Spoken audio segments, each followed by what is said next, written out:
So we're on chapter 7, your world history, and we were talking about the politics of Greece.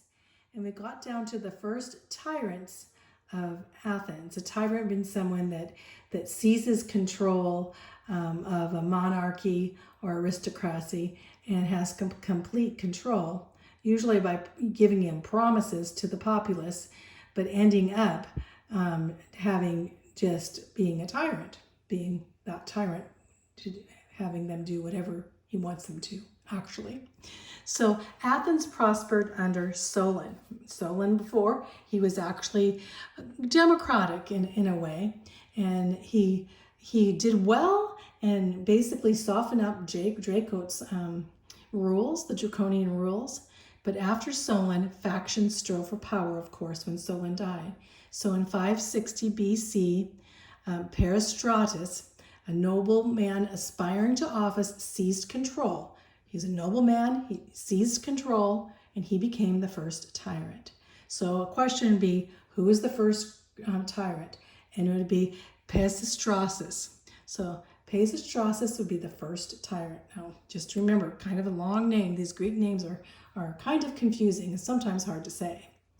So he did establish Solon's laws, so that was a good thing.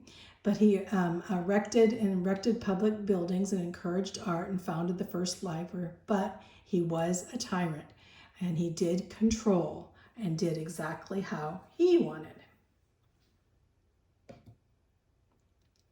And then after that came more tyrants. Cleisthenes was the next one.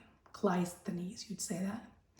Peristratus' death happened in 527 BC. And then there was confusion and instability for 2 decades. In 508 BC, Cleisthenes was the new champion of the common people. Rise of democracy, he called it. He was an aristocrat, but extended citizenship to many. But he did form something that was not so good, and it was called ostracism. And what was ostracism? Basically, a quorum or group of citizens would get together to vote to banish someone, and they could banish someone for 10 years. And any person they believed dangerous or that was opposite of their political views, they would banish. So they banished many of Athens' best soldiers and statesmen just because they were jealous of them. So it became, ostracism was not a good thing. Even some of the heroes of Salamis, Themistocles was, let's say it that way, was the hero, and he was forced to flee. Even Themistocles.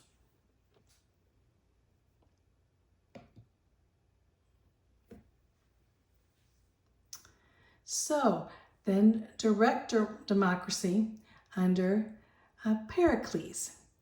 Pericles is very important. It's very important you know about him because he brought the democracy to the fullest measure. He didn't even take control. He voted, but he wasn't totally in control. So he took away that tyranny, the tyrants of the past.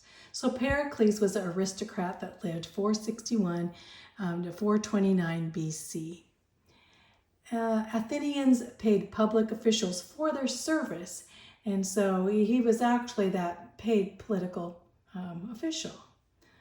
So the first time it was financially feasible for common men to seek public office. So now Pericles was that common person now that actually became ruler, but he wasn't ruling in the tyrant way.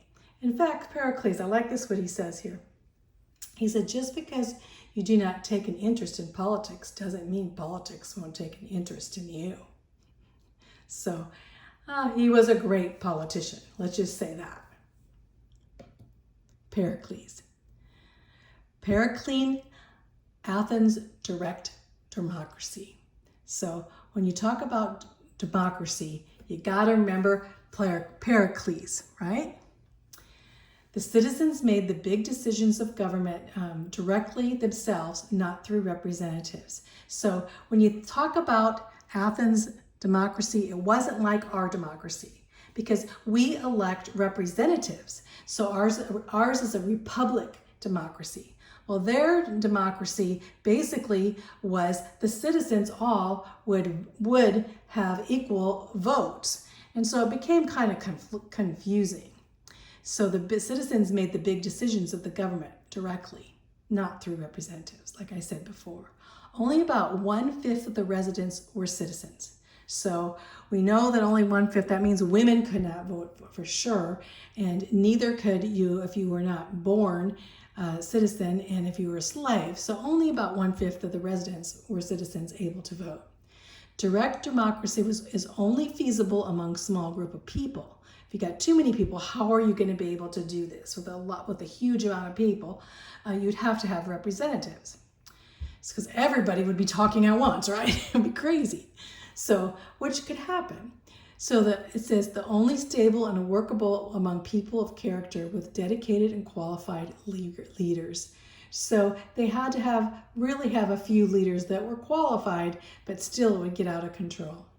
In Athens, direct democracy only lasted 50 years. Pericles, the Golden Age. So Pericles had greater influence than any other leader. The only position was of 10 elected generals. So he was one of 10 elected generals, although he had the power, disguised power, I should say. He was the undisputed leader for over 30 years. Everyone knew that Pericles was in charge, although he would not say that he was the leader.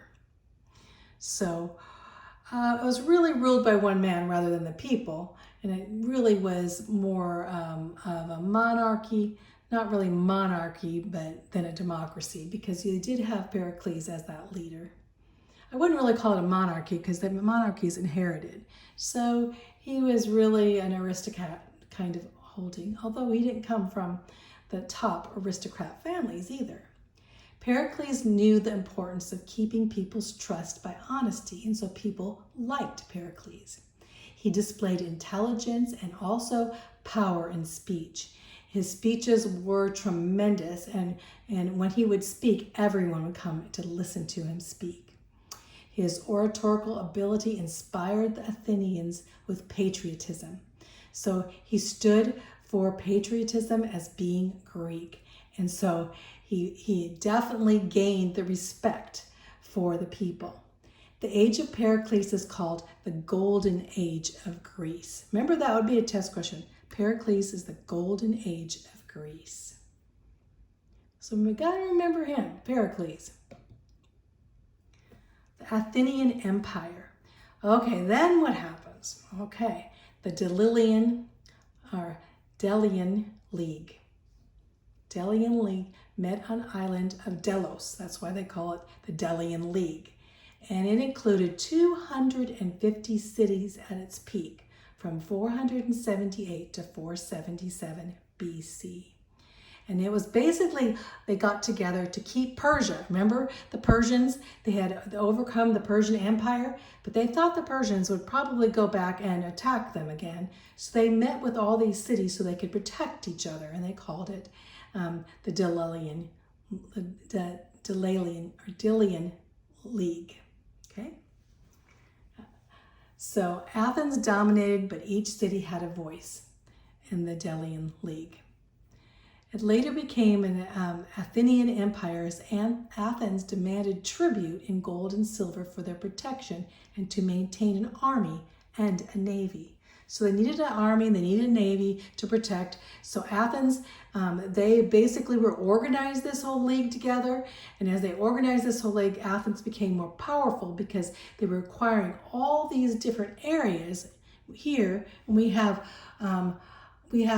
not only that, they even required Sparta and Thebes and all these people to pay tribute to Athens. So here's Athens, and then you have all this. This is kind of a weird map because it kind of comes out, but it usually comes out this way. But anyway, So, so basically what would happen is Athens would be in control of this area.